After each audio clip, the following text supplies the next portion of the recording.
Oi, pessoal, tudo bem? Sejam muito bem-vindos. Se preparem, porque hoje a gente vai fazer uma viagem fascinante. É isso mesmo, um tour guiado pelo centro de controle mais complexo que existe, o cérebro humano. O nosso objetivo? Entender como ele comanda as nossas emoções. Vamos lá? E para guiar essa nossa exploração, a gente vai ter duas vozes, tá? A primeira é a do coração. Ele é o curioso, cheio de perguntas, que soltou essa questão central que a gente acabou de ver. E a segunda voz é do cérebro, o nosso guia experiente, que vai nos levar pelas respostas. Então, nosso guia, o cérebro, já dá o ponto de partida. Para a gente entender as emoções, primeiro a gente precisa conhecer a geografia do cérebro. E tudo começa com umas regiões bem grandes, conhecidas como lobos. Ok, começando o nosso tour. A primeira parada é para explorar as 4 principais regiões do cérebro e o que cada uma faz. O cérebro explica que o córtex frontal é absolutamente crucial. Ele é tipo o CEO, responsável pelas funções mais sofisticadas, sabe? Tomar decisões, planejar, controlar impulsos. E olha, quando ele não está funcionando 100%, a gestão das emoções pode ficar bem complicada. É exatamente por isso que o cérebro o chama de o diretor da mente. É uma metáfora perfeita, né? É ele que nos ajuda a pensar antes de agir, organizando nossos pensamentos e nossas ações.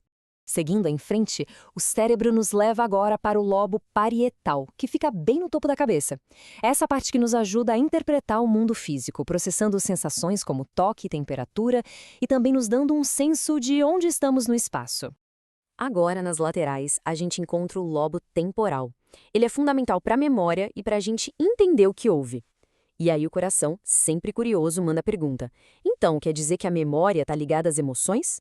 E o cérebro confirma na hora, sim, e profundamente. Pensa bem, muitas das nossas memórias mais fortes são carregadas de emoção. E para fechar essa primeira parte, lá atrás fica o lobo occipital. A função dele é super direta, mas, nossa, é vital. É o nosso centro de processamento visual. Basicamente, tudo que a gente vê é interpretado bem ali. Mas calma, a jornada não para por aí. O cérebro explica que para achar o verdadeiro motor das emoções, a gente precisa ir mais fundo. Existem outras estruturas bem no núcleo que formam o nosso sistema emocional. E aqui estão essas estruturas mais profundas. O cérebro explica que o sistema límbico é tipo o coração emocional do cérebro. Dentro dele, a amígdala é tipo um alarme que dispara quando detecta ameaças. O hipocampo é o chefão da memória, o hipotálamo regula os hormônios e, por fim, o cerebelo coordena nosso equilíbrio e movimentos. Com essa base toda, a pergunta do coração vem na hora certa. É a progressão lógica, né? Tá, e os hormônios? Como é que a química do corpo entra nessa história toda? O cérebro, então, nos apresenta os hormônios. Pensa neles como mensageiros químicos que viajam pelo corpo levando as ordens. A gente vai focar em 3 deles que são essenciais para as nossas emoções. O primeiro é o cortisol. Ele é bem famoso, né? Conhecido como o hormônio do estresse. A função básica dele é preparar o corpo para reagir a uma situação de pressão. Em pequenas doses, ele é super útil. O problema, como o nosso guia cérebro já aponta, é quando o estresse vira crônico. Cortisol em excesso no corpo é uma receita para dar errado. Isso pode levar a uma série de problemas de saúde, que vão desde ansiedade e insônia até coisas mais sérias como depressão e doenças do coração. Então, a grande questão é: como a gente pode gerenciar isso? O cérebro oferece umas estratégias bem claras e práticas. Dormir bem, fazer exercício, manter boas amizades, tirar um tempo para descansar e comer bem. São atitudes preventivas que fazem toda a diferença. Depois vem a adrenalina, o hormônio da reação imediata. É ela que nos prepara para aquela famosa resposta de lutar ou fugir, sabe? Acelera o coração, aumenta o foco, tudo para lidar com uma emergência. E assim como o cortisol, o problema é o excesso. Ser ativado o tempo todo pelos estresses da vida moderna nos deixa num estado de alerta constante.